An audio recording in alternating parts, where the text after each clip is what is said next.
Well, welcome on in everyone to our here. But we didn't know if we were going to be able to celebrate still, but we've got to celebrate the Super Bowl. We're a bit behind. We're 3 weeks late because my new baby girl decided to come 3 weeks early. But everything is great. She's healthy. My wife is healthy, and that's all that matters. And I don't think people are going to mind us celebrating the Super Bowl. So it's a what a victory it was. We are They Are Not From Philly podcast. I'm Adam from Wales. I'm joined by my partner in crime, Justin from Tennessee. And just how we doing, brother? We're Super Bowl champions again.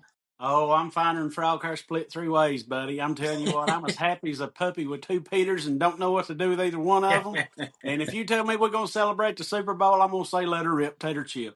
I will Yeah, celebrate let it rip. all year long. I waited years and years and years and years to celebrate one. I waited a few more years to celebrate the second. Hey, we're Yeah, champs. That's something that's got to be celebrated. yeah. Just crazy. Just like what a.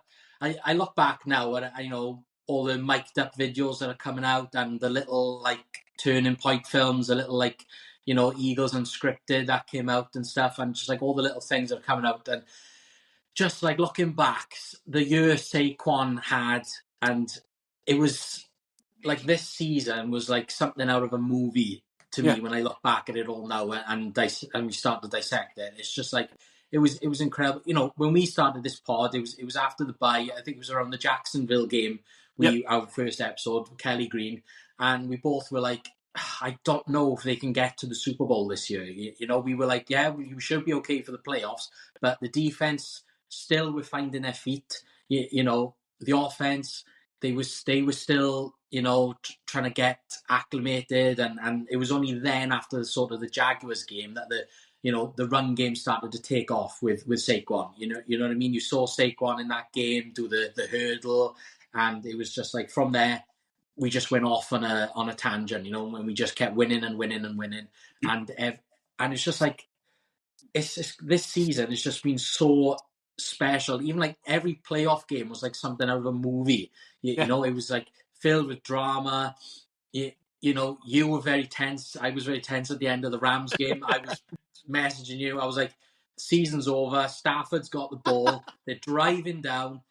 We're out. Like I think we all thought at that moment we were out. As crazy as that game was, the runs that Saquon had in that game, and it was just like your ass was tighter than a banjo string, if you remember, and it was just like, and the snow was coming down. It was just like, and then all of a sudden, Jalen Carter broke through, sacked Stafford, but then it was, the offense came back on the field, couldn't finish it off. They had come down again, and Stafford, threw it out, and we won the game. And it was just like, thank God, and then the championship game came, and I mean, God, that was tense because we were both sitting here with Gary, and we were like, we cannot let Josh Harris lift that NFC Championship trophy in Philadelphia. We can't let it out. And they just went out there and they killed Washington. It was insane. And we get to the Super Bowl, and it was just like, then it was like, right, how are we going to overcome the Chiefs? The refs, the whole Taylor Swift, Travis Kelce crap that comes along with that. It was just like everything was against us, and even though we were, the better team, we were just like, how do we overcome this? And then you always said, if we're going to beat the Chiefs, we got to beat them like a Cherokee drum, beat them like we're mad at them, and God damn it, like they went out there and just kill them. I've never been so like less stressed watching a Super Bowl in my life. That was insane. I mean, just how are you feeling about everything this season, brother? Well, to go back to the Rams game, I think, yeah, we were all just sick, nervous, thinking, my God, we lost to the Falcons, how we did, and then what was the other loss that bit us in the ass? The Redskins or Commanders loss where Jaden Yeah, Daniels. I thought, my God, our season's going to end like this, but like you said, Jalen Carter, the man that he is, makes two huge plays in a row. And then we go on to Washington. And I'll be honest, I was more nervous about the NFC Championship game than I was the Super Bowl because because of Jaden Daniels and just how good he is and how electric he is. But like you said, we just beat the hell out of them, dominated them. And going into the Super Bowl, I said in the beginning, I thought we would beat them like 34-17. I thought it would be tight in the first half, but I said second half we're just going to pull away from them. It's going to be the Saquon half, and he's going to be MVP. Well, we just beat the hell out of him from jump. Like, Yeah. and I don't know if you've seen this yet. I meant to send it to you, but I forgot. There's like some mic'd up clips starting to come out from the Super Bowl. Yeah. We were up 40-6, and Jalen goes over to Nick, and he says, "You sure we done? You sure we're done?" He's like, "We're done, man. We're done. Yeah. Thank you. I love you." And then get this though, he goes to the sidelines and he's talking to the receivers and he's talking to Devontae Smith. He says, "You want to step on their damn throats, don't you?" He says, "Come Yeah. on now." He says, "Hey Yeah. man." Well, So if you go back to the other mic'd up clip that came out when he's sitting on the bench with Grant Calcaterra and yeah, he's saying to Grant, that loss in 22, that changed me. yeah, That hurt, and you can tell that game. Jalen just was the best game we've ever seen. I mean, we thought the last Super Bowl he played in was just the best game of his life, and and then there was like the Buffalo game that you went to. He was incredible in that yeah, game, and then he gets to the NFC Championship, he was great, and then he gets to the Super Bowl again, and that was just that passing performance was just incredible. And I was listening to a country song. We're big country music lovers, yeah. me and you. I was listening to Randy Travis the other day. This song called "Digging Up Bones." Oh I don't know yeah, if you've ever heard it. oh yeah. And Now you're when I singing my saw that, song. yeah, when I saw that clip yesterday of Jalen, and it was just like, first thing in my head was digging up bones. He wanted to just keep digging. He'd already killed the Chiefs; they were dead and buried, but he wanted to dig them back up for what they did in 2022 and just bury them again. It was insane. Like Yeah, the guy is just that is. But I'm glad it's changed him for the better in that aspect, I suppose. We always knew he was a focused, Michael Jordan type. Kobe Bryant just want to like go out there and just be the best Stone and Cold Killer. yeah, Stone Cold Killer. But what they did to him in 2022 is just like took it to another level for Jalen. And I think he'll be exactly the same next season. Nothing will change for him. He's already said at the parade speech, it's the next pursuit begins, and that is 100%. The Just incredible. the thing, I guess the thing the most, like what we were talking about, how do you beat the Chiefs and everything? I said you have to leave no doubt. You have to just beat them from jump and pillar to post and all them good old sayings, and that's what they did. Like when they came out and you had Bradley Cooper holding the kid up with Yeah. doing the Eagles chant and all that, and you heard that crowd.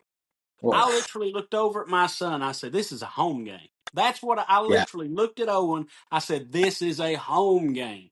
And I could feel it. I was like, "We're going to beat the shit out of these old boys." Yeah. You could see, there was just something. And like I said, it was the most stress free game we had all Yeah. year. All I've got year. goosebumps now, Yeah. just like reliving this. It's just incredible.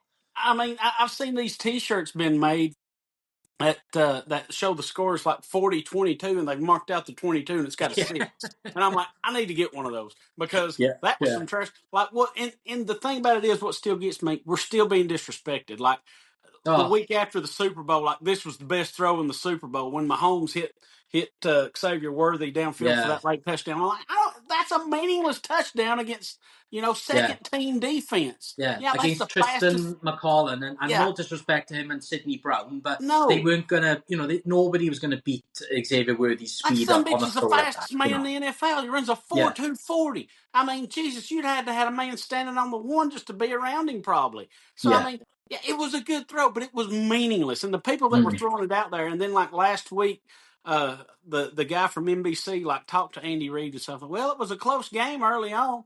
No, it wasn't. No. No. They didn't know whether to shit or go blind. That Yeah. offensive line was getting beat to death.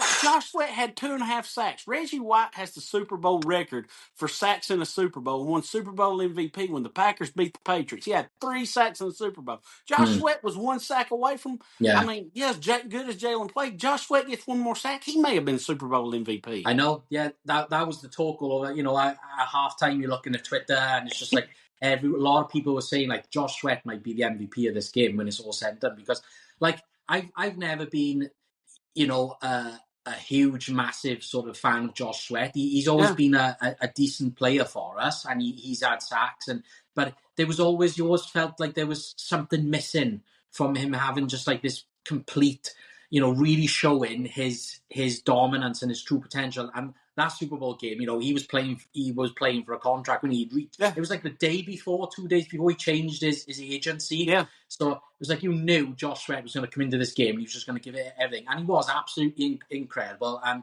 if there was a way to keep him, I wouldn't say no. But if he does, he's obviously going to be gone. He's not going to be back.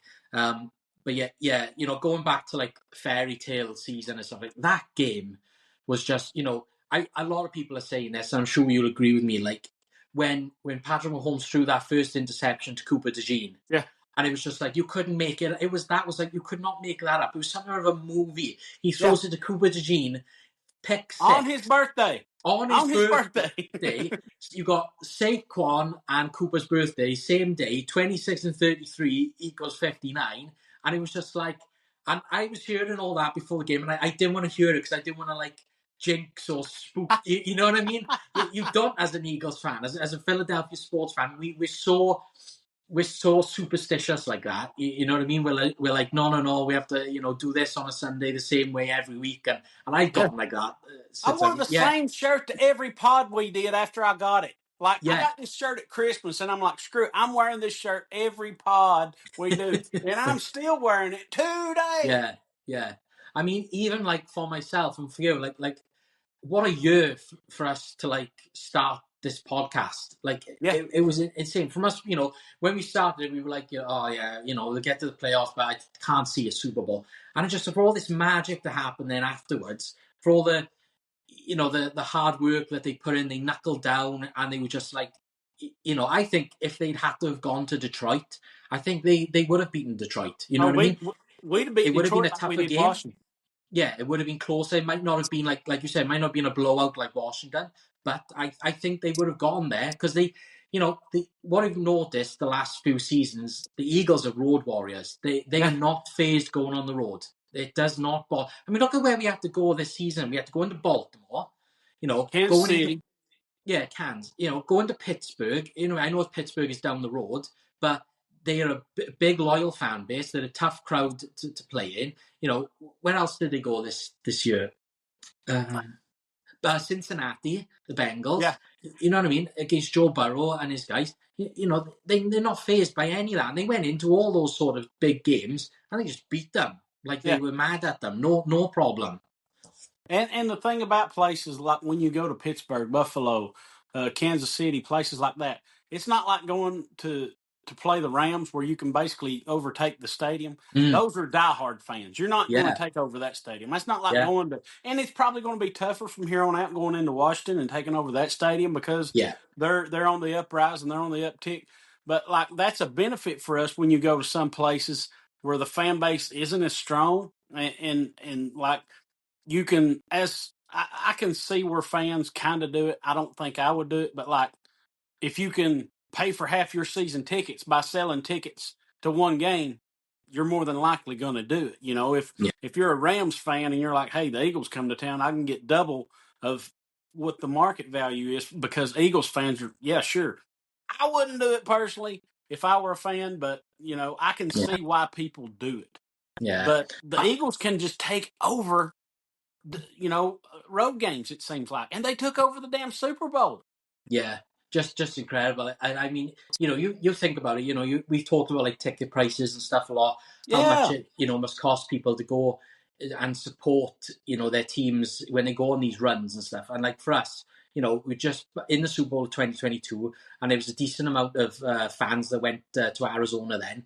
But then this time, and it just goes to show how special this year was, how special this team was, how special the defense. I still think to myself, I just sit in my house and I was like, how have we got Saquon Barkley? And we've won the Super Bowl now, but I'm still thinking to myself, how is this guy here? And the difference that he made, and just to the locker room, to the play calling, to the scheme, everything. And it's just it's been a tough, few years since our last Super Bowl, because 18 and 19, it was just they were still okay, but they weren't great. Carson was starting to dip, and then 2020 was just horrendous. It was just a horrible season to watch. And then 2021, we had to begin the rebuild, and get into the Super Bowl in 2022 was just incredible. And then losing the way we did to the Chiefs was just absolutely heartbreaking, gut punch. And it was just I felt at this time, I was like, oh, have we missed our shot? You know what I mean? Has Philadelphia missed this chance? Because you had the Phillies in the World Series at the same time. They lost. The Sixers were looking, the Sixers went out in the second round again. And it was just we've missed our shot. And then there was the collapse then with the Eagles last year after 10-1. And it was just man, I don't know. But then this year was just absolutely incredible. I'm just so happy for the fans, for us, for that, my background, for just it's the confetti is coming down on us this time. We get we get all the attention from NFL films. We get we got the parade. We got the MVPs. We get to have a ring ceremony. You know what I mean? We waited 7 long years for this, and it's been tough, and we finally get, we're still not going to get that respect. We just never will, because it's Philadelphia. They don't like us, and they don't like us. We don't care. We do care a little bit, but we know now that we are up there with all the other teams. And hey, until the next Super Bowl, we are the team to beat. Yeah. You know what I mean? We are the top dog. We killed the Chiefs, for the time being. So it's our time now. And we're gonna enjoy this for as long as we can. You know what I mean? We got two now. Yeah. The Cowboys won their last one in 95, 96, whatever, on standard definition TV. Redskins, Commanders, whatever you want to call them, Giants, they always hung it over our heads. We've got 4, we've got 5, we've got 3. We got 2 now. Yeah. And we're coming for more. We're coming for more. And it's not just a thing of against the Patriots in 17, it was like a nail biter, and it come down to Tom Brady, going for that Hail Mary. But this time, it was I don't know how they still can't respect us, because we went out there and we beat the Chiefs on all sides of the ball, on defense, offense, special teams, coaching, we just beat them. The score, we took our starters out when we didn't have to allow them, garbage time points. You know what I mean? And if we had kept our defensive starters in there, they wouldn't have scored that 22 points. You know what I mean? I'm shocked that Andy Reid left Patrick Mahomes in as long as he did. Yeah. Because he was getting nailed, man. He got sacked. What was it, 7 times total? Yeah. How many hits did he take? Just in 15 hits, and then not counting the times he ran and maybe slid and somebody jumped on him and stuff. Well, Mahomes took a beating that game. Yeah. I don't know why. The game was over. There was no coming back. And all you have to look forward to if you're Kansas City is next year. We're not winning this game. So that's something that puzzled me. Why did Andy Reid leave him in that long? How crazy would it have been if, he had taken him out, and then Carson Wentz comes into the game and he actually gets to play in a Super Bowl. And even on the other flip side of that, Carson had to, go to another Super Bowl and watch another Eagles backup win the Super Bowl. That is just a crazy thought as itself. You know what I mean? And it was just I'm just lost for words now. Just speechless. I'm just speechless. That was just an incredible game, and like you said, the beating that Patrick Mahomes did. Fair play, Patrick Mahomes. He's tough, because he took some shots in that game, and that last shot where they swarmed on him, and then Jalen Carter did the 1-2 punch and just decked him on the floor. I thought the refs were going to throw a flag at that. I was shocked. I'm shocked. You know what I mean? I'm shocked that the officiating was the way it was. I was Yeah, out going into the game. I mean, I told you before, I was scared to death at of the officials, at how the game would be officiated and everything. I didn't like it. I was nervous about it, and it didn't matter. Like the refs played no part in the game whatsoever, and that's how it yeah, should be. Because yeah, going back looking at that Super Bowl in 22. Did Bradbury hold Juju Smith-Schuster? Yeah, he kind of tugged him a little bit, mm, but they had been tugging and pulling all game. You don't yeah, throw that flag the last 2 minutes yeah. of the game. You don't. And You that swallow your whistle, that ball that Mahomes threw and it was on that uncatchable. play, it was uncatchable. It was Yeah, way up high. It was going to yeah, go to fourth down, and they probably would have gone for it anyway.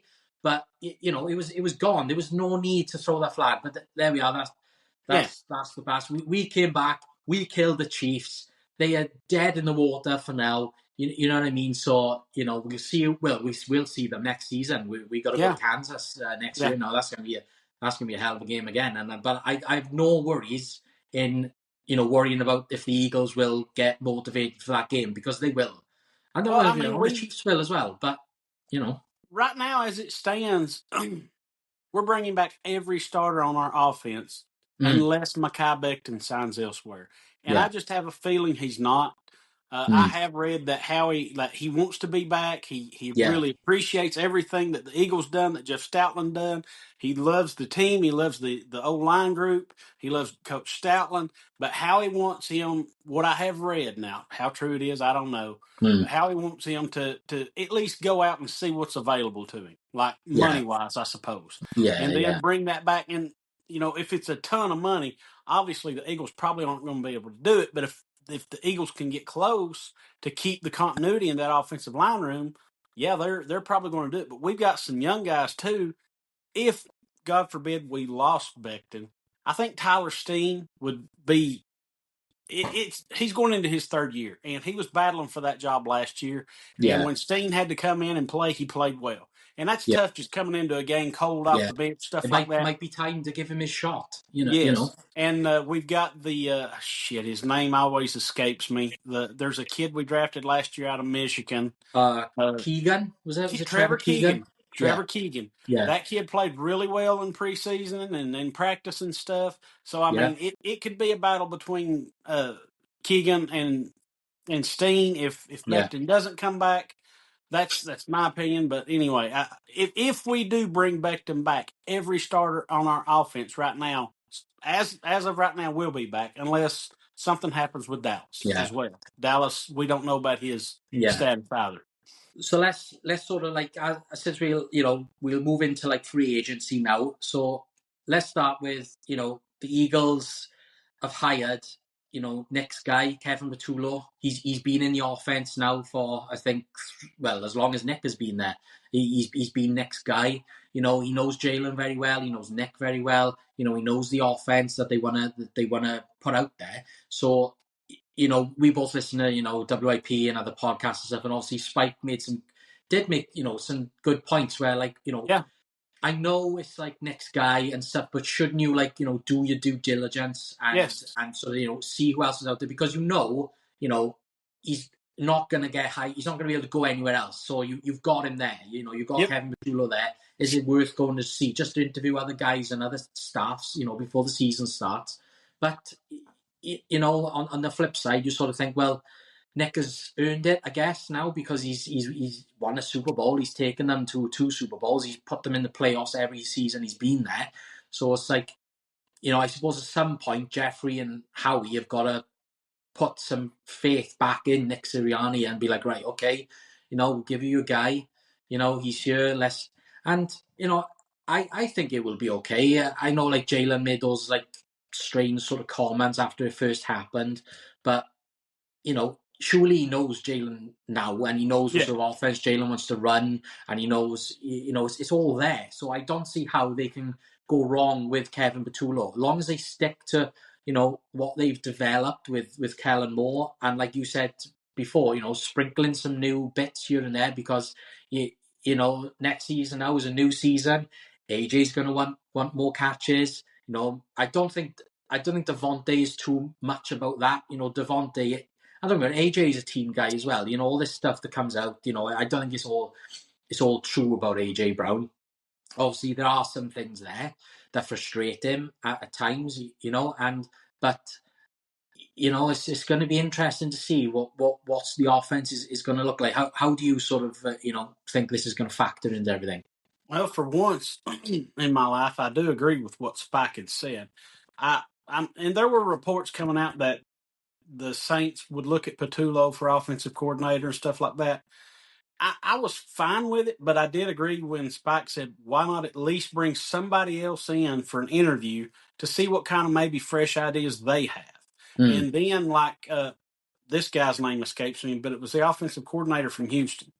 Last year, he was floated about to be a head coach in places, and Mm. he turned down the option to go be a head coach somewhere. And same thing with like Lions offensive coordinator Ben Johnson. He turned down the opportunity to go to Washington, I think.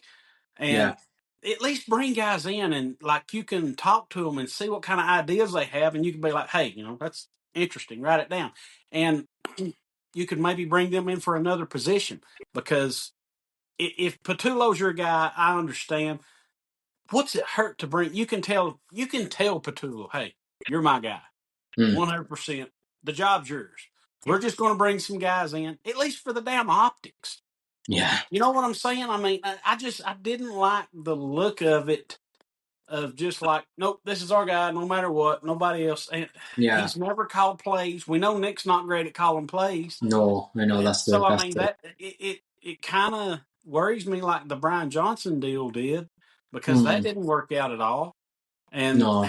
but I mean, like you said, Nick, he's been to two Super Bowls, he's won one, should have won two.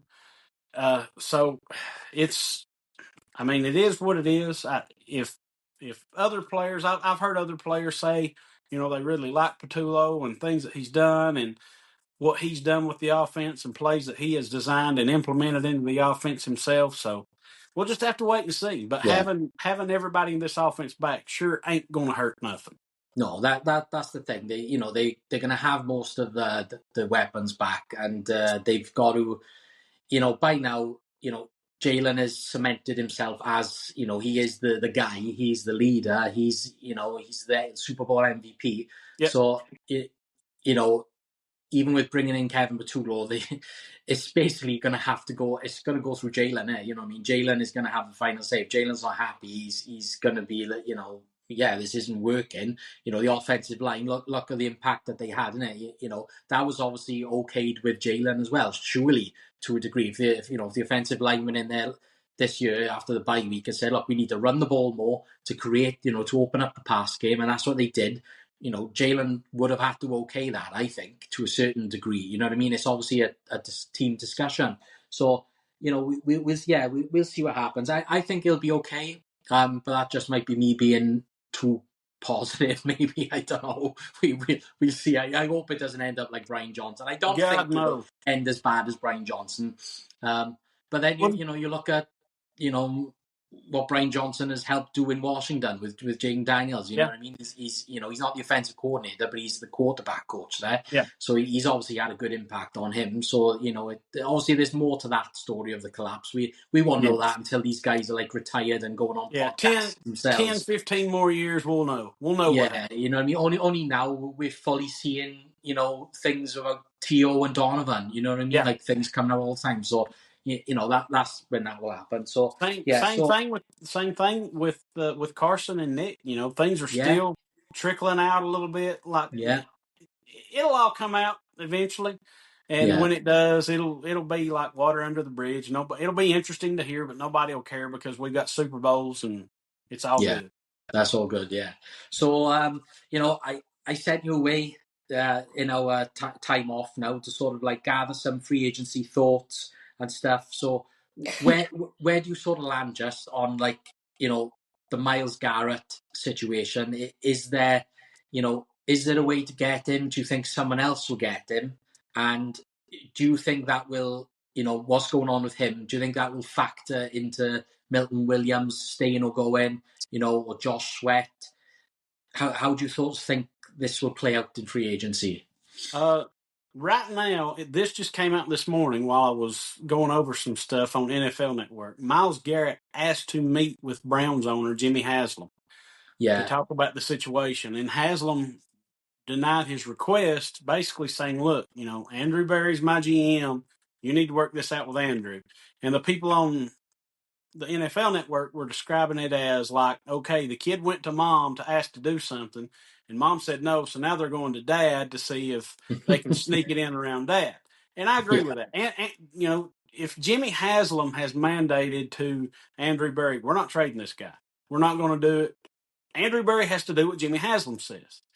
So, I mean, yeah, he needs to go to Andrew Berry. Maybe they all need to sit down and talk. This guy has given the best years of his career to Cleveland, and they have done nothing. Like I think the quote Kyle Brandt said this morning, there have been 14 different starting quarterbacks for the Browns Yeah. since Crazy. Myles Garrett has been playing there. Mm. As far as I think, if they do trade him, yes, Barry will contact Howie Roseman because Barry's uh, used to work with us and work for Howie and everything.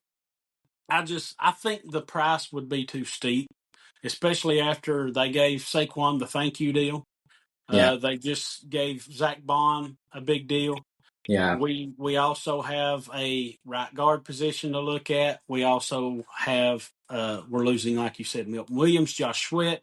If we did get Myles Garrett, that would mean Williams is gone. That means Sweat's gone, but that would fill the position that the hole we're losing with Sweat. But that would also probably mean we're losing our first round pick this year that we would need to fill the hole left by Milton Williams. Mm. I talked to you about this a little bit before we started in our pre-show talk and whatnot. This draft is very deep at defensive tackle, Yeah. extremely deep. Well, the defensive line in general, but defensive tackle more so than edge rusher. Yeah. Some good players out there. Really good. You can get some good guys in the fourth, fifth round at defensive Yeah. tackle. Like, I mean, really. But I don't know. I just think the price would be too steep. And I also heard that if they trade Myles Garrett, it's like a $30-something million dead cap hit for them. Like it's insane Mm. at the dead Yeah. cap hit they have to take for Yeah. trading him. And it's going to be another starting quarterback for the Browns this year. I don't think Deshaun Watson ever plays for the Browns again because he No. retore the Achilles that was tore during the game. Yeah. That's just a mess, a total I mess. know. Well, just what a mess. Yeah, it might look like the one sort of situation where we like the Phillies. We were like, yeah, let's what would we sacrifice to get him? What would Yeah, we do? But really, I suppose obviously looking back, he went to the Mets, and it was just like it was an unrealistic sort of option. I yeah, guess the Phillies would have had to give up probably Andrew Painter. Aiton yeah. Miller, God knows what else to get him. You know what I mean? So it would have been, yeah, it'd be nice if we can get. I mean, if we do get some, I, I, I trust Howie to sort of like, you know what I mean. I wouldn't be surprised if Howie gets it done because Howie is just, he No, is just a magician. But no. I don't know, I don't know how he can get this sort of done without giving up, so much that we will need going down the line, you know what I mean, and for the draft, in the later rounds. So, yeah, I, it's I wouldn't be tough. surprised at all if it happened. I wouldn't. I'm just saying my gut feeling right now. Mm, I just don't think it will happen yeah, because you've seen, and he's gonna come in. He's probably gonna want a new deal. We've seen the deal that Max Crosby just got out in Vegas, so mm, that has set the market for edge rushers. And then the yeah, guy from is it Cincinnati, Trey Hendrickson? yeah, They granted him permission to seek a trade. So he's really daggone good too. Maybe we could yeah, see and he would be a little less than Garrett. I don't know his age. I think Garrett's 29 now. yeah. So I don't know how old Trey Hendrickson is, I but think they're like the same age. I think they're like, I are think they? he's like 28, 29 as well. Okay. So, yeah, and he'd be a bit cheaper, you know what I mean? But he's a, he'd be a good player as well. That's like, what's going on with that? Like with Cincinnati as well. Like they let him go. They've tagged Higgins. yeah. Jamar, there's no like, nothing happening with Jamar Chase. He wants a new contract. You know what I mean? And it's just like, I don't know. That's becoming a mess as well. That It's is down there. it's Like, another poorly run organization. Like yeah, the Bengals and Browns are forever cursed as poorly ran organizations yeah. by their ownership. We are so blessed to have Oh Jeffrey yeah, Lurie man. as our owner because it's something that Elliott has said many times on the Go Birds pod, and even when he has his spots on the afternoon show and morning and Yeah, midday shows. Jeffrey Lurie does not care to write out that check and give money no, up front. A lot no, of that, and people's like, "Oh, they're cheat." It's not cheating. If that's what you're allowed to do, if you can mitigate some of the cap hit by paying yeah, so much up front, a lot of owners don't want to do that because that's yeah, cutting into their pocket. So how yeah. bad do you want to win, really? And then when you got, Jeffrey when you wants to got win pretty Howie. damn bad. Yeah, when he's got Howie and his team as well, Yeah, being able to manipulate the cap and stuff is just incredible. Like, so hats off to everyone that works in yeah. like the office for the Eagles, because they do everything they possibly can. Like we've talked about before, Howie has sort of learned his lessons from the mistakes he's made in the drafts and free agency and stuff. And he's never going to hit on every single person he brings in. But he sort of learned his lesson now to a degree where he knows how much he's got to push things to get us, like he's just done. He's just got us a Super Bowl trophy. You know what I mean? Yeah. Him and his team put this team together. You know what I mean? So, hats off to Howie. So, yeah, we'll get back into the draft and stuff in a minute, because we both this week, put our own like mock drafts sort of together of who we think the Eagles would get, or who we'd like to get, Yeah. but probably we won't get. But let's sort of like flip for a minute to the Phillies. Spring training is here now. I've heard you. This week. There was a discussion about Bryce has really got to like sort of step up. This year, or does he need to step up a bit more to be sort of a leader in the clubhouse and to get us to that next step, because they are sitting there now. The Phillies, they've just watched the Eagles win a Super Bowl. Bryce said, to the guys the other day, it's motivated me even more. I want to have that parade down Broad Street. I want to be on the Rocky Steps, lifting a trophy. So it's like, I don't know how much you've been able to sort of see of Philly spring training. I don't know if you've watched much stuff, but Not much. I've sort of like been watching bits here and there, in between like diaper changes and that stuff with the new baby. I've been had it on in the background here and there, and I gotta say the guys like Aiden Miller, Justin Crawford, and stuff, all the prospects that are coming up. They've put them in there for a bit. They've been recalled now back down to Lehigh Valley and stuff, but they were looking good. You know what I mean? The starting pitchers are looking good. Zach Wheeler's looking good. Aaron Nola has been pitching really well. Christopher Sanchez, he's gotten up to like 98 miles per hour, something like Yeah. that, on one of his pitches. Alvarado had a good inning. I think it was yesterday, or I think it was yesterday. Alvarado played. He had a good inning. So they're looking okay in spring training at the minute. But what are your sort of like expectations for the Phillies this year? Because it's we've had a tough couple of years now. We've seen them go to the World Series, then we've seen them collapse against the Diamondbacks, and then first round exit last year against the Mets, which was just like horrific. The bats just absolutely froze and couldn't get it done. So how do you feel about the Phillies this year? Just do you think it's a World Series year, or is it just like, let's just ride the tide and see if we can get hot in October? I think you're going to have to ride the tide and get hot. I think it is. I think, like Jack said, this is a 90-plus win team. Oh yeah. But the Dodgers are just so stacked. It is unreal. The Braves are getting Strider back. They'll get Mm, Acuna back at some point in time during the season. yeah. So the Braves, they even though they were riddled with injuries last year, still made the playoffs. Yeah, they went out in the first round or whatever, but they still made the playoffs. Uh, so it's going to be tough. But with baseball, that's what I think it is with baseball. You have to get hot at the right time. You have to Mm, have all things clicking, and I think that is with most sports. But to me it affects baseball the most because the mm. hardest thing to do in sports is hit a baseball, and when your bats go cold, like the Phillies bats seem to do, it just it just crumbles, man. It just craters, and it's not good. You had that what was it, 3-2 lead over the Diamondbacks, was three Yeah, games to two or something like that. You were going back to Philly, and yeah, you lose two games at Philly. You had the lead against the Astros in the World Series. yeah. They just, I don't know it. The thing that I keep going back to is the batting order. And like Bryce said earlier, I think it was earlier this week, maybe late last week, I hit third. And Mm, then things kind of changed. He said, "Well, I'll do what's best for the team," because Jack is adamant. You need to have Trey leading off. We've mm, seen how many games they've won with Kyle at leadoff. Yes, it's yeah, if he can lead the game off with a home run, you're up 1-0 in the first. That's huge. It yeah, is. But if Kyle gets a base hit, and then you've got Trey behind him, and Trey hits one to the gap, well, it could just be what could be a double, or it could be a triple for Trey. If things go right, was probably just going to be a double because Kyle's not that fast. He's yeah, not.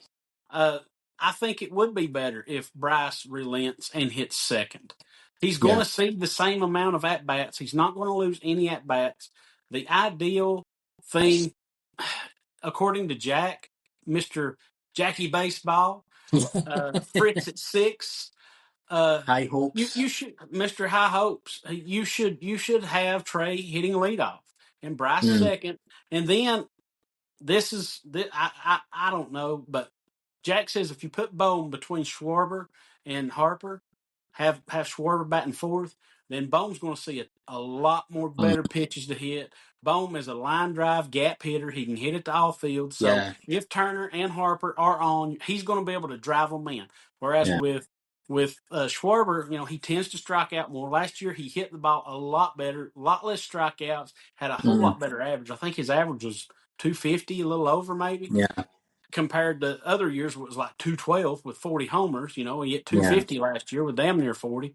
yeah. So yeah, I mean, Bryce, if Bryce wants to do what's best for the team, if they're going to hit Trey leadoff, Bryce needs to hit second, Bone third, Schwarber four, Casty five, Stott six, JT seven, and so on and so on. Well, I'll That's read. my This was the lineup they put out yesterday against the Tampa Bay Rays, right? And they lost 5-4 yesterday, so it was a close game, but that's obviously, better than the last two games. Last two games they got their ass beat. They got oh, shelled. yeah, I don't want to talk about the last two games. That was just like I was watching those.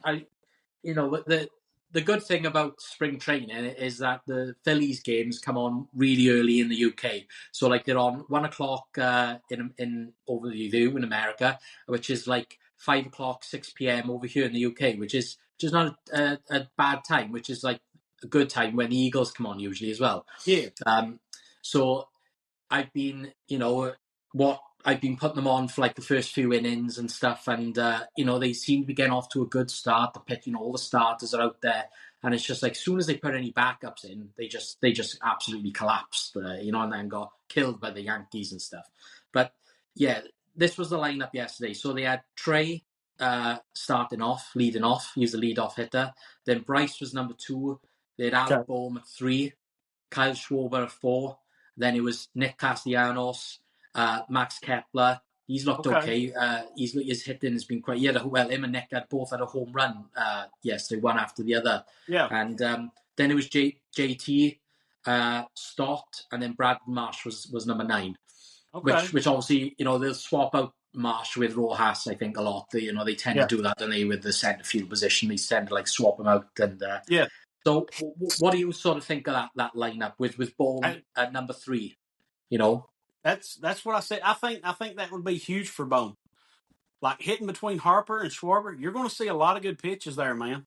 You Mm, really are. And with say Trey gets a leadoff single, and then Harper gets a single. Well, you've got runners on first and third with Bone at bat, and then you've got Schwarber behind him. Bone's going to see a lot better pitches sitting yeah, between Harper and Schwarber, I believe. And yeah, Bone, I think last year when he fell off, I hate to say it, man, he fell off after that daggone home run derby. We've seen it before with players after the Yeah, home run derby. Like he had a good performance in the home run derby. I sit here rooting for yeah, the kid. But yeah, some of these guys, when after the home run derby, like they change their swing up a little bit because they're trying yeah, to hit the ball out every yeah, swing. And I think that messed with him a little bit. And he may have yeah. been nicked up here and there. The thing that gripes my ass about Bone is he's going to be 30 years old, and I didn't realize that till I think Man, yesterday I or the didn't day know. I thought, before. yeah, I thought he was a lot younger. I Wow. thought I thought he was like mid 20s, but I think Yeah, Ike and Jack and them said he was going to be 30 before the season was over, possibly. I yeah, I'm more than positive that's what I heard. mm, But he is so emotionally unstable. Like when this guy gets down on himself, he don't know he's whether to shit down. or go blind.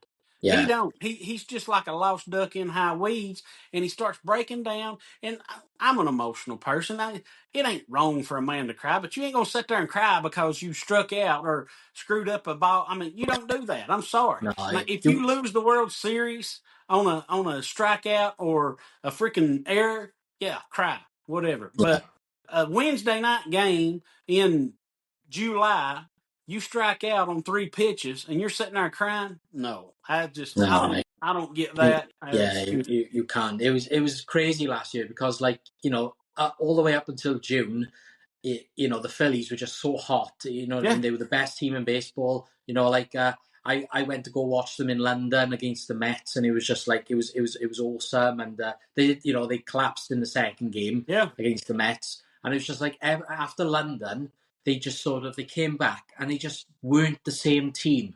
You know what I mean? It was strange. They were still good, and they held their lead all the way into the playoffs. They won the division, and that was great, and But then, you know, to go out the way they did against the Mets was just like we all knew the Mets were going to be a tough challenge in that first round yeah, because the Mets were the hot team like the Phillies were in 2022.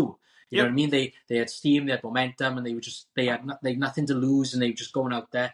But then in that first game, Zach Wheeler put on such an amazing pitching performance. He was yeah. absolutely awesome. Kyle Schwarber had the lead, I think it was a lead-off home run, or it might have been like in the second inning or I something. can't Um, remember. but that's all we scored. You know what I mean? And then we just collapsed down the stretch then, and it was just like it was so frustrating. It was just like I just don't know.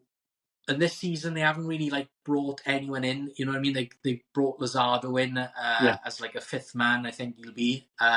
You know, depending on how like Ranger Suarez is looking, and There's talk by Jack that Lazardo could be number 2 and Nola be 3 in the rotation. oh wow, ooh, Yes, Lazardo's very good, very yeah, good. Jack is high on this guy, I know, and yeah, he's loving him. there's talk that he could push Nola for that number 2 spot. So That just will something to keep an that eye on. will be interesting. That's something we'll have to watch because that could cause. If that does happen, I can't see Aaron Nola being happy with that. Well, he'll just have to scratch his ass and get glad and do what the rest of the team. Yeah, You know, yeah, my dad, when I was a kid, I'd get mad over something happened. He'd say, "You mad?" I'd say, "Yeah." He said, "Well, scratch your ass and get glad. It ain't gonna change nothing." But anyway, uh, the thing that I wanted to bring up too, I about forgot this. They were talking about with Harper and his willingness to bat second and stuff like that, mm, and then they discussed his willingness. You know, would he go back to the outfield?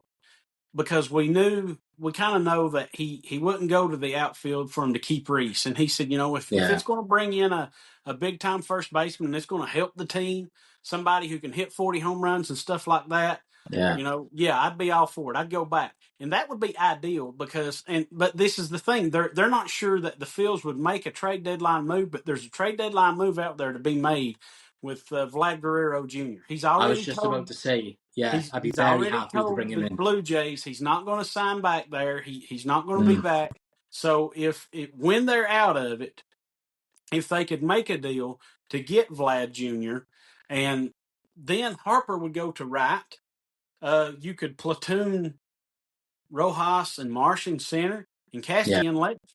And then you could sub out Casty with Kepler every now and then, yeah, give him a break.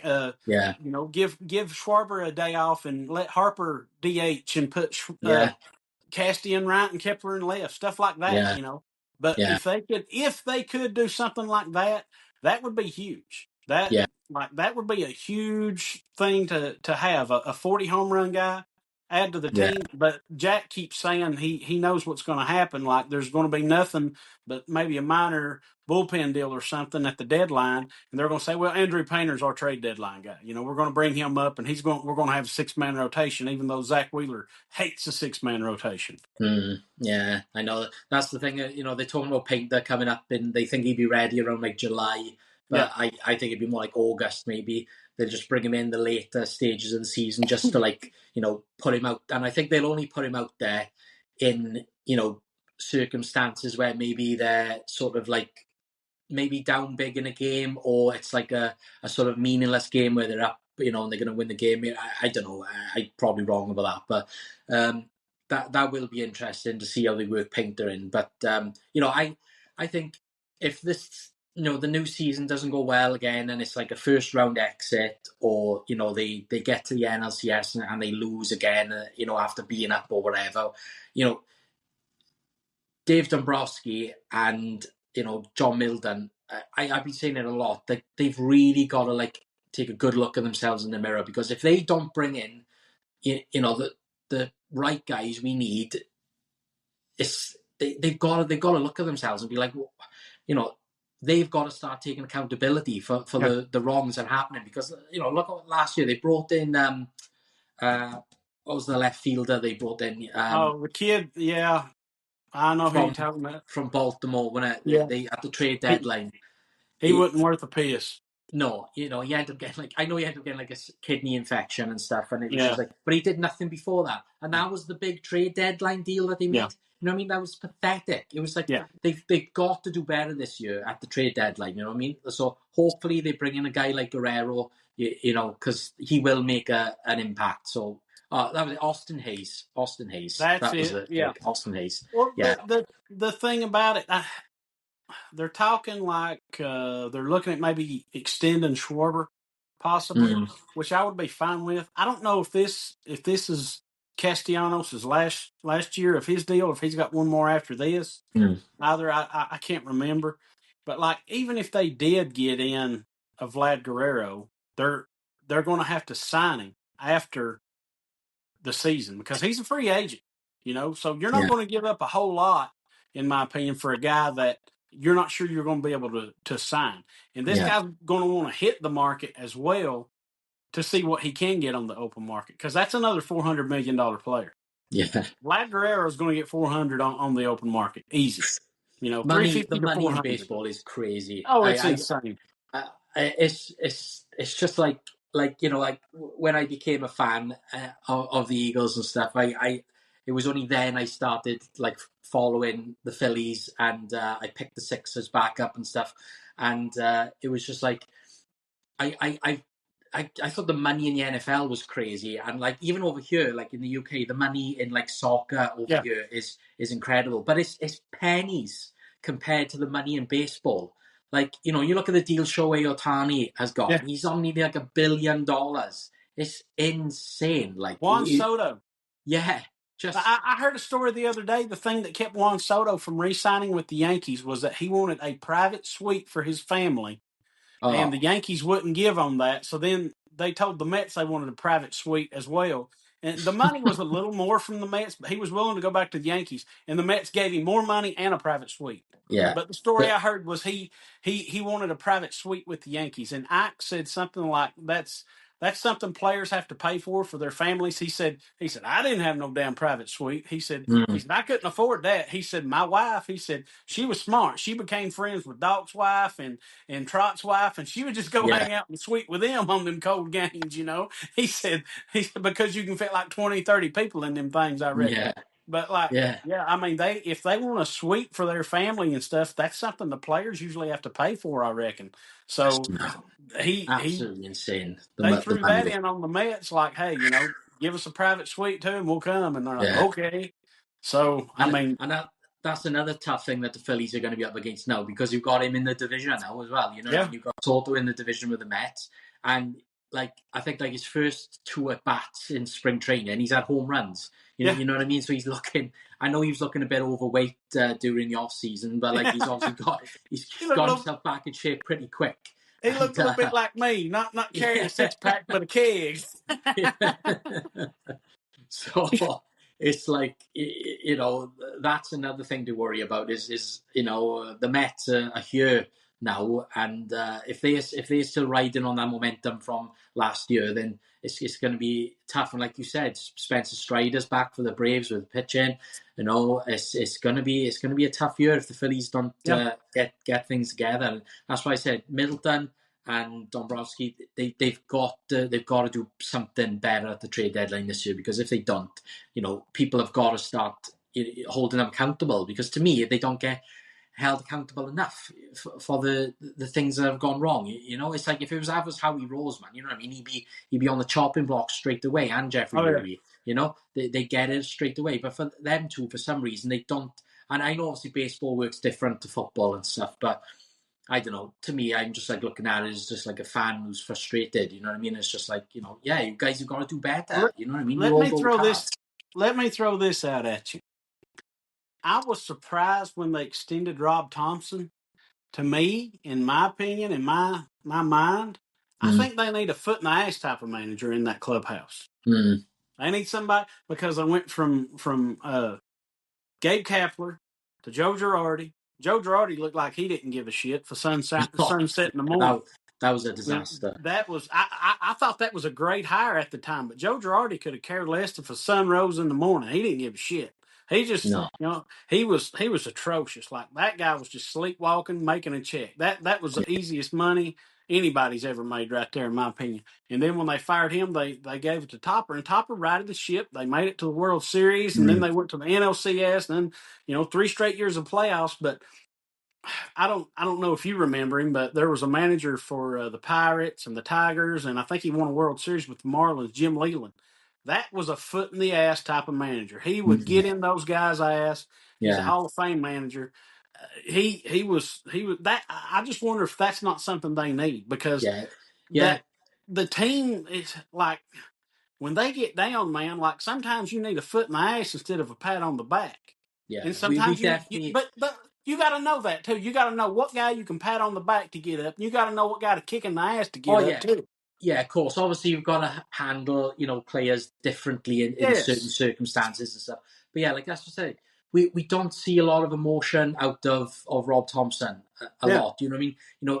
I remember only once last year I seen when I think it was either Bryce or JT. It was against San Francisco, and one of them got thrown out quite early in the game, and Rob Thompson was going absolutely nuts with the umpire, and it was all over Twitter. He was like squaring. He was faced nose to nose with the umpire, like he was ready to fight him. And everyone was just like, yeah, finally Rob Thompson's, he's doing what we want to see him, show him more emotion, because Nick Sirianni takes a lot of flack for being, so vocal and being out there with his emotions and stuff. Yeah. But Nick is sort of like, he found a good way to sort of control it now and do it when it's necessary and when it's not. And that's what we need out of Rob Thompson. We need him to start doing that, like, with the players. And yeah, it's just, that's the thing. He is on not the chopping block, but there are eyes on Rob Thompson this year as well. I think, like you said, I think there should be as well. There should be eyes on Rob Thompson this year, to see how he's going to, try and get these guys to bounce back. And especially when we get to October, if we get to the playoffs, which I think we will, and he's got to do better himself. You know what I mean? He's got to make the right decisions at the right time. You know what I mean? Bring in, if it's, taking Brandon Marsh out when he needs to be taken out, or, you know what I mean? Like giving Castellanos a couple of games break, Bryson Stott, Bryson Stott, he's got to step up this year. The whole day, the daycare, as they call them, Brandon Marsh, Bohm, Stott, they've all got to have a better season this year, because if they don't, they could be gone, next year. Bohm is lucky he hasn't. Maybe he will get traded away at the trade deadline. We don't know, because there has been that talk of him all off season. Is he going to be traded or not? So them 3 guys, they've got to they got to try and step it up this season. Yeah, I agree. And the thing about it is, like with I think Aiden Miller projects as a second baseman. Is that right? Yeah, either second or third. He's been playing. He's played second and third during spring training. Okay. But he's looked good as well. He's looked good doing it, like really good. Justin So I Crawford's mean, looked good if out in they centre do field. if they do get rid of Bone, I don't know how close Aiden Miller is. I know Jack's high on him, Yeah, but you know, maybe they could if they. bring I him don't up a know bit if earlier. Aiden Miller would be ready this year, but maybe he could be. But Yeah, if they're playing well and everything, sometimes all you do need is a bullpen piece or something like that. Lord knows they're not yeah, hurting for starting pitching. I don't know what their closer situation is going to be yeah. either That's the because worry. closer's been so touchy for the Phillies. I mean, it's crazy. But I don't, like I said, I don't know. Sometimes you don't need a big move at the deadline. Maybe you're playing Yeah, real well, you're firing on all cylinders. Maybe you need like a bench bat, something like that, and a bullpen guy to settle some things, and you're yeah, good. But sometimes, yeah, you need to make a big move and bring in a Vlad Guerrero Jr. yeah. and add, 30 home runs to your bench. Yeah, I think they will need to look at the closing pitching as well because like Alvarado like fell apart like Yeah, down the sketchy stretch last man. year, and I love Alvarado. He's like one of my favorite pitchers. I really like him, and I was there in London, and they brought him out, and he was meant to close the game against the Mets in the second game of that series, and he just absolutely collapsed at the plate, and they just got hit after hit from him. And that was a mistake in that game. They had Jeff Hoffman come in the eighth, and then they had Alvarado come in the ninth, where they Yeah, should have been the other way around. I know we've lost Jeff Hoffman this year now. You know what I mean? That was a gutter. I wish they could have paid him. You know what I mean? Surely the money was there or whatever. Obviously they didn't feel that he was worth the money maybe that he wanted or whatever. I don't know. But they've only got Alvarado, and I think Jordan Romano is it that they brought in as well. I think he's a yeah. closer. I've only seen him pitch once in spring training, and he's looked okay. But he's apparently he's got like a bad injury history. He gets injured a lot, so it's like, yeah, they got to sort it out. But yeah, but anyway, let's get down to the exciting part that I've been telling everyone, the last few weeks, which I've sent Justin away. I've locked him.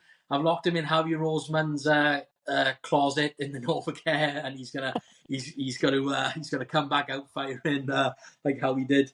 So the draft is coming up, and if you're a fan of Justin from Tennessee, Justin loves this time of year. It's like Christmas time for Justin. He loves the draft, the free agency, the combine. We both love watching the combine.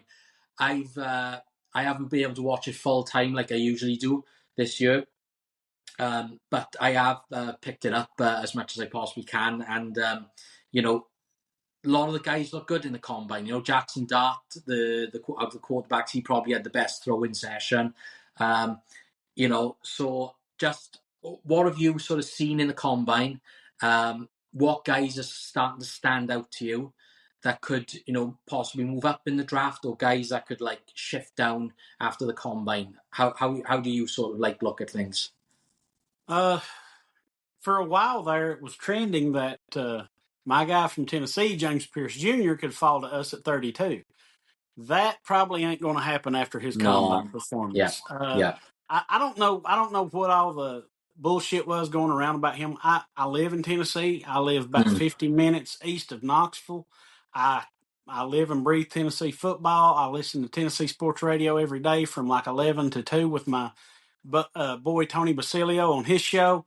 I mm, mean, if anybody's in the know on stuff, it's him and his crew. I've never heard like a bad word spoken about James Pearson. Then all of a sudden, all these rumors come out about a bad attitude and yeah, trouble, and I'm like, where's all this stuff coming from? And then he goes out and runs the fastest time for any linebacker, defensive end, anybody in that ilk on with a 4.47 40 at 6'5", 251 pounds. Measured 6'5", 251 pounds. Now no, this ain't coming off the Tennessee list like, oh, he's 6'5" when he's really 6'3 3/4. He's yeah, yeah, 6'3", 240 or whatever.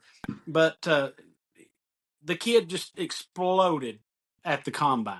I think he's going to be way out of our reach now. And like going into the season, this football season, people are like, this kid's a top 5 pick in the draft. He's top 5 pick in the draft. yeah, And then people have him falling to 32 at us, 31 to Kansas City, 30 to Washington, stuff like that. That ain't happening. Unfortunately, yeah, I would love to have James Pierce. He would fill that role if we lose Josh Sweat where we've lost Hassan Reddick. He would Yeah. fill that role quick, fast, and in a hurry. He's just a freak athlete. But the running joke with our pod all season is I'll jot down a few notes and a few talking points and stuff like that. And when we sit down to do the pod, I've lost my notes. And my mama told me when I was a little kid I'd lose my ass if it wasn't attached to me. She's told me that more times than I can remember. But guess what, buddy? We got notes. Oh, It's there they it's are, draft people. it's draft season, and Justin has been down here. I brung the notes downstairs where I've been making my notes and keeping it down here with me. Justin But is locked in for draft season, people. I can tell you that. He is but locked in. as far as like, man, I told you this draft is loaded with defensive tackles. Mm. Loaded with defensive tackles. I don't want to lose Milton Williams, but if we got to lose him, it's a good year to lose him and replace him in the Yeah, draft. definitely. There's a lot of talk. Walter Nolan, defensive tackle out of Ole Miss. He was the number one player in the country coming out of high school. Was committed to Tennessee, and then the NIL stuff started, and Texas A&M paid through the nose for him. He Mm. played 2 years at Texas A&M, and then transferred. Played 1 year at Ole Miss. He's a really good defensive tackle. He can pressure the quarterback. He plays the run really well. He could very well fall to us at 32 for if we're still there. Last time we won the Super Bowl, as everybody remembers, we were picking at 31 because the Pats lost their first round pick for the cheating scandal. So this Mm. is the first time the Eagles have ever picked at 32. But Mm. I digress. If we stand pat and we don't trade that first round pick like we did, in 18, he could very well, if we lose Milton Williams, which you and I both and a lot of other people believe we will, if we lose Milton Williams, that guy could be the replacement for Milton Williams How he because likes to build in the trenches as well, doesn't he? yes, That's it's always his starting point in the offensive and draft. defensive line, Yeah. offensive and defensive line. That's what they believe to their core, and you Mm. can't fault them for it. Look at what No, the no. defensive line done. Yeah. Zero blitzes in the Super Bowl with 7 sacks. Zero blitzes, Incredible. y'all. 7 Incredible. sacks. And that's what they're going to do. And 2 of those 7 sacks came from Milton Williams. Yeah. Okay. 2.5 of those sacks came from Josh Sweat, another guy we're more than likely going to lose. The Mm. only hope I have for either one of them, I'm not saying I don't think we could keep both of them by any means, but if we keep one or the other, one of the reasons why we could is because they're homegrown talent. They were drafted by the Eagles. They were drafted by Yeah. Howie Roseman. They've Yeah. been here their entire careers. They like keeping good continuity with guys they built up throughout their career, but I Yeah. just don't know that they'll be able to afford them because of the seasons they just had and the Super Bowl they just had and stuff like that. Yeah. Yeah. As far as, excuse me, first round edge rushers, I'm going to butcher this kid's name. I know I am. But Donovan Ezekiel Raku, what edge from Boston College. He tested well at the combine. I think he had like 10 and a half sacks this year. He's got a first round grade on him. I've not seen a lot of stuff on him, but he really did test well at the combine. I think he had like a 4.5 something 40, 6'4", 250 some odd pounds. He could be a first round get for us. Uh, Another edge rusher, I don't think it'll happen. He's got some off the field concerns, and he's had only really one good year, but he exploded at the combine. He's 6'4", 245 pounds. Mike Green, edge rusher out of Mike. Marshall. Yeah. Mike But Green. Yeah. he has some off the field concerns, things that had happened before he was at Marshall.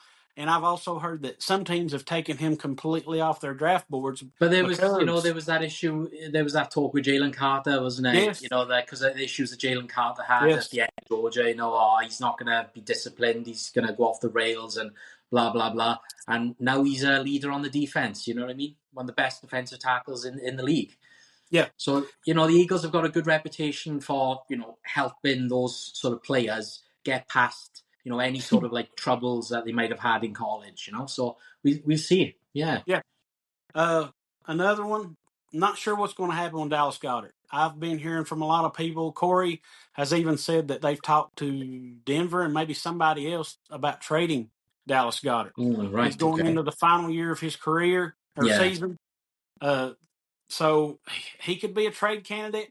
And if they trade him, there's a guy from Michigan that I seen that the Eagles interviewed at the combine called Colton Loveland.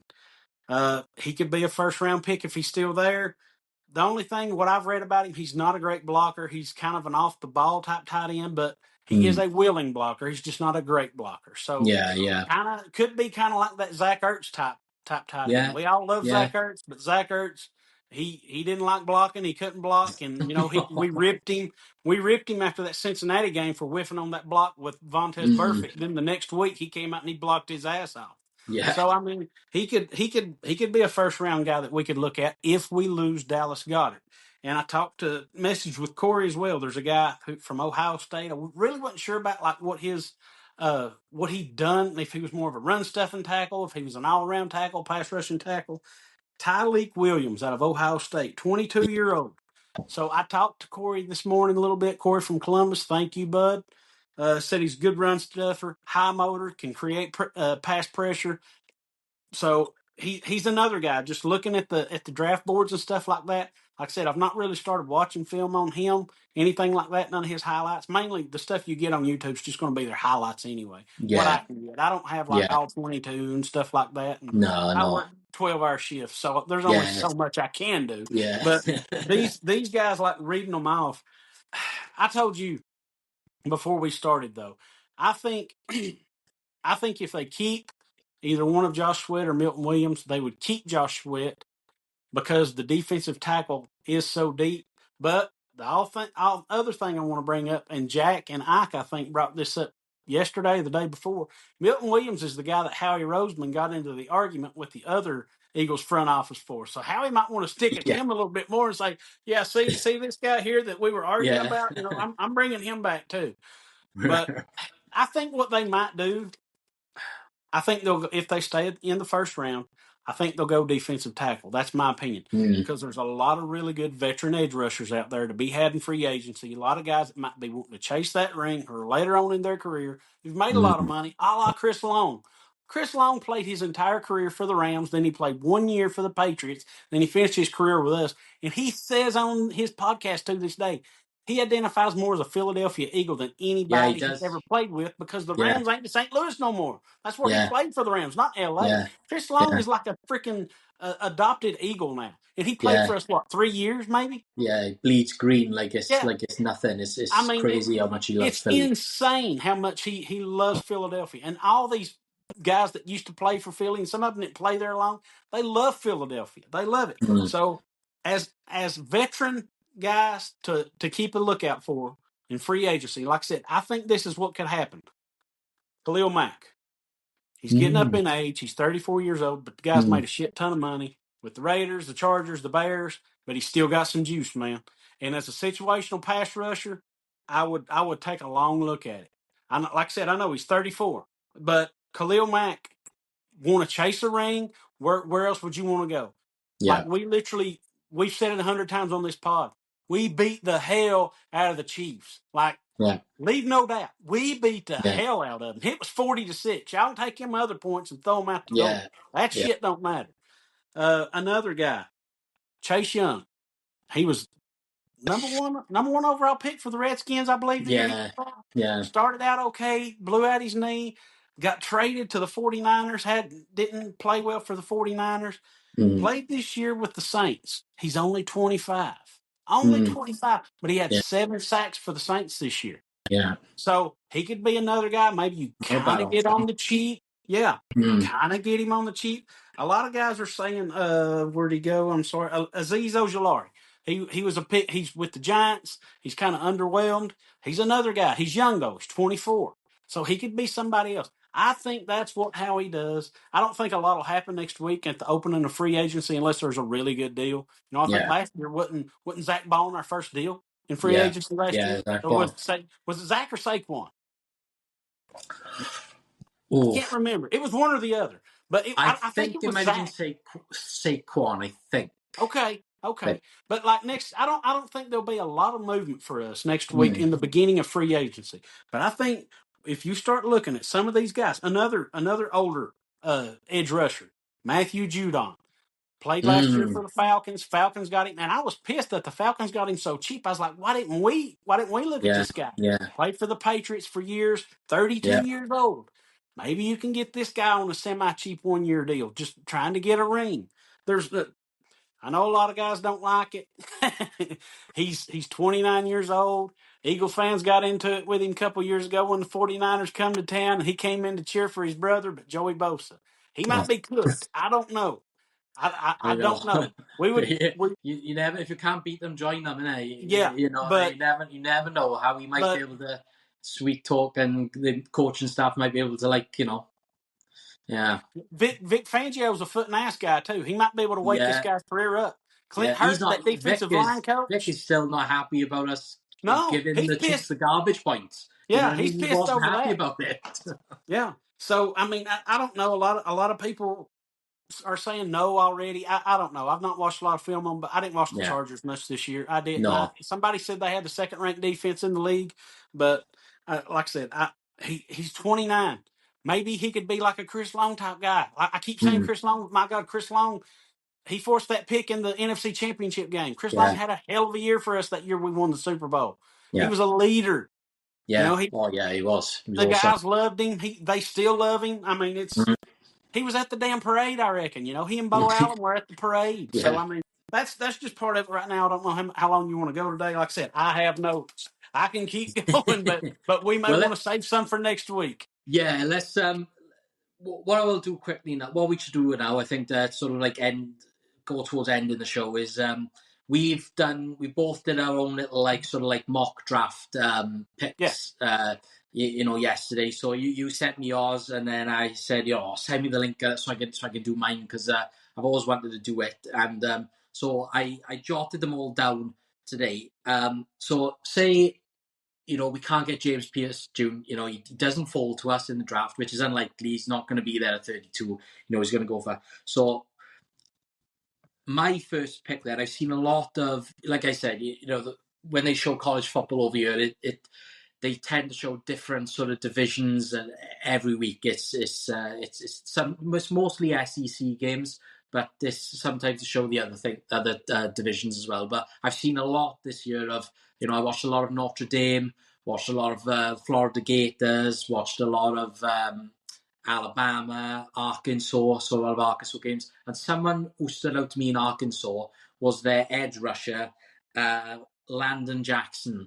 Now, he would be my pick as an edge if he's there, which I think he's most likely. He might even drop into the second round. I think he could be there in the second. I've Yeah, done a lot of and these mocks, and I've seen him there at our second pick a lot.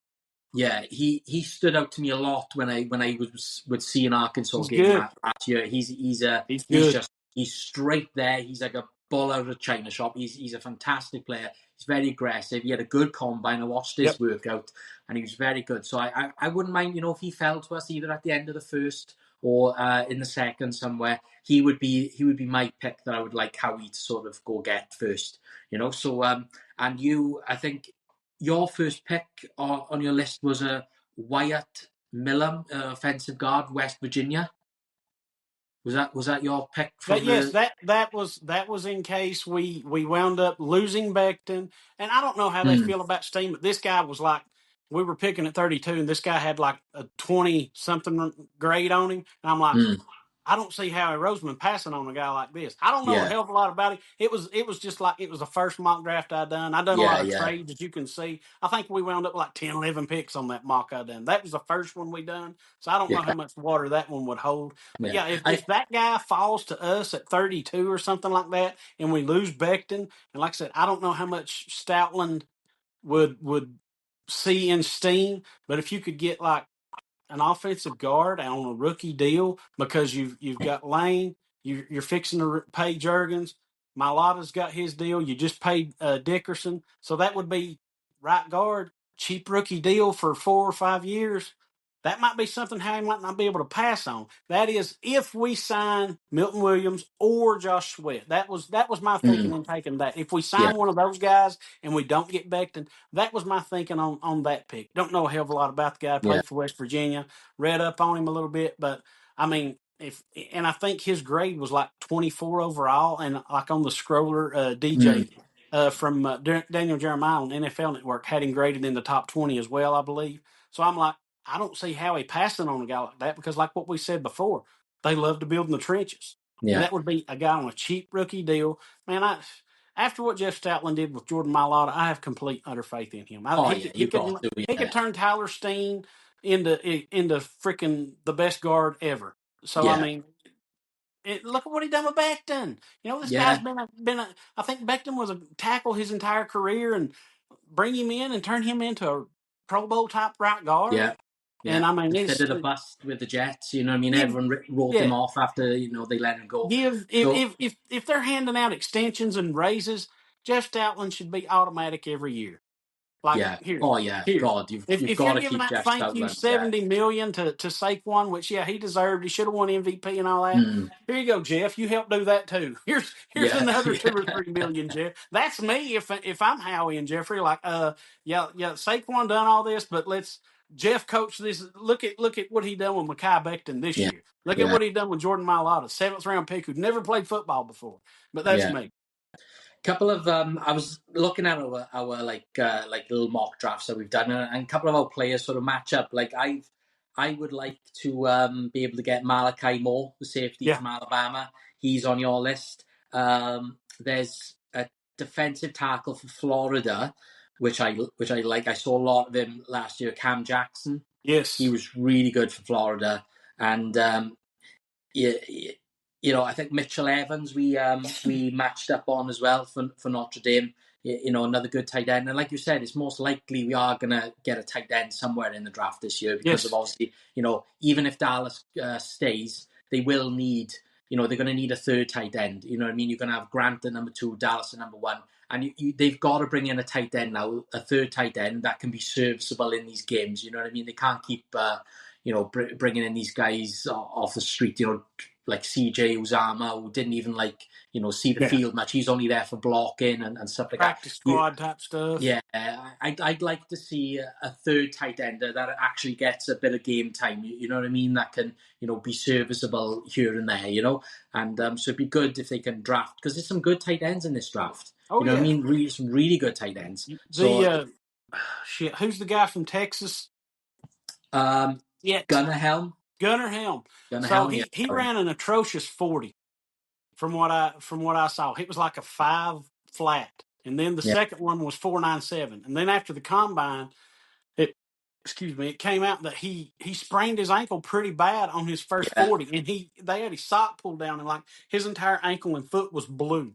And I yeah, thought it was a bad 40 time as well, but like he completed the combine yeah. on that ankle. So I mean, maybe he's faster than that, but where he sprained that ankle on his first 40, that hampered him, because I was kind of looking at him.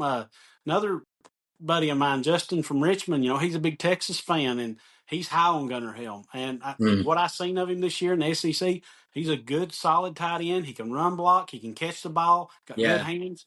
And I was shocked when I seen that 40 time for him, because just watching him play, and play speed is different. These guys aren't built to run 40s. Let's just call it yeah, what it is. You put the pads on, that's when the speed comes on. You got some mm, big son bitch running after you. You're gonna run as hard as you can to get away yeah, from him. yeah, You know what I'm saying? But yeah, he's Gunnar Helm's another guy to keep an eye on, I think. yeah. The Eagles. I've got a list of some of their draft visits. This week they've got a visit with the tight end Mason Taylor from LSU. LSU, yep, that was the next guy I was going to bring up. Yeah, Yep, Gunnar Helm, obviously. There's a linebacker from Clemson, Barrett Carter. yep, Malachi Moore, the safety from Alabama that we both yep. like. They've got a visit with him. They visited, funny enough, with Cam Jackson as well from Florida. So, that's interesting. A What about corner. I didn't really look at this. This slipped my mind. I forgot to look at who they took visits with. Did they take visits with any running backs at the combine? Take any meetings with running backs at the combine? Because we talk like we're going to probably lose Gainwell to free agency. Yeah. So No, not that I've been able to okay. see. They might have more planned, but I didn't see one. No, no, I no meant to running look back. at that, but that's something I forgot to look at. I'll have to jot that down in my notes to look Someone at who who they took visits with, because that could be a big indicator. Yeah, someone who I don't even know if we'll get him in the draft, but we both talked about him on the pod with Angelo. Was the running back from Arizona State, Cameron? His last name's Scatterboo, Cam Scatterboo. Scatterboo. I'd Yeah, love him. Scadaboo. I'd love him. He Bring is him a to me. monster, a beast. Can you imagine, right? We could go back to having like the three-headed monster Yeah. that we had before with Deuce and you know what was the three-headed Buckhawker, monster? Deuce, and Westbrook. Yeah, yeah. We could have Saquon, Scatterboo, and Will Shipley. You know what I mean? Will Yeah. Shipley's got potential, man. He is tough. You know what I mean? Where all the O-line have to do is create these gaps, and he's shown he can get through them like Saquon can. So, can you imagine having them three as our running backs? I mean, that would be just awesome. I love Cam Scatterboo. I'd love to have him. He's got like a second round grade on him right now, though, from things Yeah, I've seen. I don't know yeah. that he ran his 40 at the combine. I don't think he did. No, I think Like he he did. There done. was an issue. I think something Yeah. happened and he couldn't run it. Yeah. I think he done a lot of his other testing and stuff. And forgive me on this. He's a Tennessee guy. I apologize. I'm a homer. I can't help it. He's a running back, but he led the Dylan SEC. Sampson, Yes, your Dylan boy Sampson. Dylan I'm telling Sampson. you, the dude coming into this year, he had 0 fumbles coming into this year. Now he had Mm, 3, maybe 4 this year. A little bit of issues with ball security this year, but every time it was when he was trying to get a few more yards, get another yard out of a play, and he was wiggling around, and somebody just comes mm, up, punches the ball out. That yeah. It was an effort fumble, is what I call it. Mm, Kid was giving yeah. all the effort in the world. He just didn't cover that ball up. But dude, he's tough. He's like 5'10", 5'11", 205. He's got good speed. I don't think they'll take him because he's got relatively a third, fourth round grade on him. But what gives me hope for him, us maybe getting him, I swear I love him. He's tough. Damn, he's tough. But Moro Ojimo, the defensive tackle we got from Yeah. Texas, played great this year. I don't know if he had any sacks. If he did, it's maybe 1, maybe 2. I don't Yeah. know. But he played really good given the opportunity. He was a 7th round pick. He had a 3rd round Yeah. grade on him, dude. Yeah. So running backs they are making an upward trajectory in the league Yeah. now. It seems like Yeah. it's going back to that a little bit. Yeah. But maybe he slides down to the 5th, roughly somewhere, 6th, Mm, where the Eagles like, hell yeah, we're going to take him. yeah. We could take this guy. We need a 3rd running back. Gainwell's gone. He catches the ball well out of the backfield. He's a willing blocker. He's not the best pass blocker, but Yeah. he's willing. He will stick his nose in there. He might whiff and he might stone somebody. Yeah. It's happening. But I love him. I It's can't help it. it's it's crazy because usually when you come off like a Super Bowl, you sort of like in the following draft, then you sort of like I'm not really bothered because we just won the Super Bowl and so, but I'm like I know you are as well. Obviously, like myself, I'm really excited for this draft because Yeah, there's so many good players in this draft that are going to, like you said, fall into the later rounds. How we can do some maneuvering about, and there's a lot of wiggle room, and it's going to be a really exciting draft this year. There's so much talent in it, and there always is every year, but this one is going to be really good, and it's going to be an important one for the Eagles as well. It's not a case of like, we've just won the Super Bowl, let's just see who we draft, blah, blah, blah. It doesn't really, you know what I mean? This is an important draft for the Eagles because of the free agents that we've got, that could be potentially leaving, So it's, there are holes that we need to fill. And it's going to be exciting to see how he's going to do. You know what I mean? Like you said, you got the Myles Garrett situation out there. There's all these other free agents that we've talked about that are out there. So it's going to be a really exciting draft, and I can't wait for draft night. I love it. I just can't wait. also a sneaky position to watch out for in the 1st and 2nd round that we could draft, cornerback. Yeah, We yeah, cut Flay. Who knows if we're going to re-sign Isaiah Rodgers? I wouldn't mind re-signing Isaiah Rodgers. yeah, But yeah, if there's a corner that falls, just like they all fell last year, if yeah, there's a corner that falls, and because let's face it, Cooper's our nickel guy. mm, Cooper's a phenomenal nickel cornerback. He does stuff that freaking linebackers do. yeah, So I think he's set there. I don't think they're going to move Cooper. So if there's a cornerback that falls, don't be surprised to see how he maybe move up a spot or two to yeah, get a number 2 corner, because Quignon's our number 1 guy. yeah, Everybody's saying, well, we got this loaded cornerback room with Keely Ringo and all these. Doesn't matter. If there's a guy that falls and he's got a higher grade on him, how he's going to do it. He proved to us last year he doesn't care to draft corners because he drafted 2 in a row. But like I said, it all depends on what happens in free agency. If we sign Isaiah Rodgers, Yeah, we could take a corner in the first. We could take one in the sixth. I don't know. It's a yeah. crapshoot, but we It's all love it. it's exciting times ahead, and I didn't think there'd be sort of like much to be excited about after winning a Super Bowl. I thought it would be like sort of a dull, but Philly, Philly never disappoints. There's always something we've got to talk about. And there's other things that happened this week, drama again, but we'll get into that next week. And with CJ and Slay and AJ and all this, we'll get into that next week, and obviously more draft talk and stuff. And hopefully, we'll do a couple of more big draft shows now. We'll get Corey back on with us and see if we can get Drew and Yeah. anyone else who wants to come on. We might have to reach out to our boy Jackie Baseball one Saturday morning or Oh yeah, Friday man, morning for some Philly yeah, stuff. yeah, Jack. If you do listen to this somewhere, we're coming for you, buddy. I'll see if I can't pull some strings, and if he won't, Yeah. I'll just keep his damn crack shut. Yeah, if you can, he finds it hard, but So we got some fun shows coming up now in the next few weeks. Draft and the Phillies, and opening day is going to be here before we know it at the end of the month for the Phillies. So can't wait to get the new season started with them, and this. It's just fun times ahead, and then on to the draft. Cannot wait. Justin is going to go away, do some more draft studying as the weeks go ahead. We'll see what happens in free agency. And free agency next week. Yeah, it's the new year league starts pretty soon. I think Yeah. end of the month. I think something like that. So it's crazy how things like before we know we were going to be in preseason with the Eagles. It's nuts, but it just comes around so fast. But thanks everyone for tuning in again. I know we're a few weeks removed from the Super Bowl, but we had to get together and celebrate the Super Bowl, and I'm certainly gonna keep celebrating, and I know all of Philadelphia is, and everyone who listens to us will be, because it was such a phenomenal game. It was such a fantastic season. It was like something out of a movie. When you look back, it was just incredible, and just what a year. Just like I'll always look back at this year as just being like so special. It was just absolutely amazing, and thanks to everyone who subscribes to us and gives us a like, a follow on YouTube, just watches our show. We really appreciate it, because we just two fans just love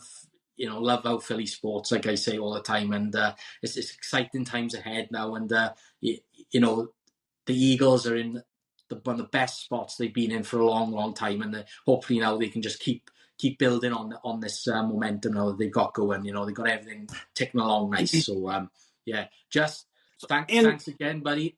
In closing, I got something I want to say. In 2017-18, when we won that first Super Bowl, I wasn't it was just me and my son Owen, and then my friend in Knoxville that does his show, Tony. I talked to him a little bit about the Super Bowl. Didn't really have a whole lot of people to celebrate with, stuff like that, because I listened to Bleeding Green Nation Radio at the time, which developed into Go Birds Radio. And I would listen to that, and then I figured out, me being the old man that I am, I could download this podcast and listen to Go Birds on Saturdays when they were live. And then I went from that to listening to WIP every day, to Angelo and Al and Rhea, and then to Joe and John and James, and then John Mark, Zachary, and Jack Fritz, and all that. And then I worked up enough nerve to, I think the first show I called was the midday show. I was on lunch break or something like that, because I knew James from Calling Go Birds and everything. And then I worked up enough nerve to call the afternoon show. And then every now and then I would get a break at work, or I would be off work, and I would call the morning show just every now and then. Talk to morning show guys only a few times before they hung up the headphones. But now this community that I am a part of, that has welcomed me, you, people, Eagles fans, like I've become friends on Twitter and WhatsApp, like a ton of people that I never could have imagined. And that in itself led me to be able to go to my first ever game at the Link. A gentleman named James Hatcher, a couple years ago, gave me and my son Owen 2 tickets to that Eagles-Bills game. and something that I'll never be able to repay him for. I tried paying him. I tried paying him. He wouldn't do it. All he asked for was like 3 Tennessee hoodies for his girlfriend and daughter. That was for him, his girlfriend, and his daughter. That's all he asked for. And I'm like, that's what, $60 a pop. Mm. Tickets to an Eagles Bills game sure wasn't $60 a pop. I'll tell you No, all that right no. now. They was higher than boat dock gas. Yeah, But to be able to celebrate this Super Bowl with Adam, with my son, with Tony in Knoxville, with James, with Jack, yeah. with Ike, with Spike, with Joe, with John, with Rhea, with Devin Caney. I told her she needs to change her name to Undefeated Caney because we're undefeated with Devin Caney on the Yeah, sideline. With I know. Richie in the Northeast, Mike in New York, all my friends, Drew in Westchester, all Mm. those guys on the WhatsApp, Corey in Columbus, Corey, OG Wade, Rio, Gary Shoshi, in Scotland. Gary in Scotland, all the I never in my life could have dreamed that I would finally be able to celebrate games with Eagles fans. But thanks Oh, to me too. technology, as horrible as social media can be at times, Yeah, it brings people like you and me and Gary and all those other people that we've mentioned together. And yeah, it led to me getting to go to Eagles and experience that crazy win against Buffalo in the pouring rain with my son. I mean, it was raining like it was pouring piss out of a boot. But where we yeah, were sitting at them, we were dry as a bone, and you could see the rain coming down. And me and my son, they started playing. Don't know if you know it, but I'm an old soul. Creedence Clearwater Revival. Have you ever seen the rain? They start playing that as the rain is pouring down, and I'm singing that song with my son. yeah. Something I will never forget. I know. It was just phenomenal. Yeah, And I it want to was a thank. Yeah, I it was just want to thank amazing for me. everybody. Yeah, I feel exactly the same. Just like we've like conversed a little bit on Twitter before and stuff, and then Yes. I reached out to a lot of people, and you were willing to jump into this thing with me, and it's just been absolutely incredible. We've had so much fun. We've become friends, Yes. and just absolutely amazing. And I can't thank everyone enough who's come on the podcast with us. Yep. Just willing to take the time out of their day, and we all work and we've all got families and busy schedules and this that, and just for everyone who's come on with us, it's just been an absolute honour, and it's just been absolutely so much fun. And I remember, back in, like you said, we're sharing these moments with Owen. We've got to like see these 2 Super Bowls victories with Owen now, and for me, I remember in 2022, Eddie was very, very young, and that night he just wouldn't sleep. He wouldn't sleep. So my wife, was trying to get him off to sleep while I was watching the game. In fairness, and couldn't get. So I went up at halftime. I brought him down, and I was watching that game with him, and the Eagles, they lost in the end, and I remember then just like we when finally got him off to sleep. And I remember just waking up in the morning, just not like angry, but I was just like disappointed. And the first thing I saw was Eddie, and he just like gave me this big smile, and it was just like Yeah. him saying, "It's okay, it's it's fine." And Yeah. then this year, then he still wasn't quite old. He's still not quite old enough to be able to, stay up all night and watching a Super Bowl with me. But I've had him watching some of the games with me through the year before his bedtime, and he shouts Jalen Hurts and Saquon Barkley, and he does the Eagles chant with me every week, and getting to do that with him is just. I can't think of anything better. You know what I mean? It's just absolutely fantastic. And I remember putting him to bed that night of the Super Bowl, and I was just like, I say to him at the end of every night, I say, "Go!" I whisper, "Go Birds," and he says it back to me. He goes, "Go Birds," and then the next morning, I didn't sleep that night. Then you know what I mean? The game in the Yeah. UK finished at like 4 a.m. and it was just like, well, I'm on such a high, I can't go to bed, so I just stayed up, had some coffee. And got Eddie up then to take him to nursery, and I'm going into his bedroom just saying, the Eagles won it, they won, and he was going, yeah, and he did the Eagles chant with me, and it was like, he knew, like, and it was just fantastic. So just, yeah, like we said, what a year, what a season. It's been absolutely fantastic. What a year to start this thing up and grow this community, and it's just been absolutely fantastic. We're going to keep growing it even further, get as many of our friends on the Yes. show with us as possible, because it just makes it so much more fun, and it's amazing. So yeah, just thanks again, buddy, for doing this with me, and we got so much more fun to do, and we're going to Oh grow yeah. this. It's absolutely fantastic. So it's been a long one today, guys, but we had to make up for lost time. We had a lot of Yes, sir. celebrating to do. Yes, sir. And, we're going to have more celebrating as we go on during the off season, probably. Why not? So, yeah. So, thanks, everyone. I'm going to meet up with a friend today from Philly. He actually has some nice property down here in Tennessee, and he's a big Eagles fan. He was at the Super Bowl, named Matt Gorham. He got some confetti for me. He said he bought me a shirt while he was at the Super Bowl. So I'm going to meet him in person for the first time tonight. Me and Owen are going to meet him and his family.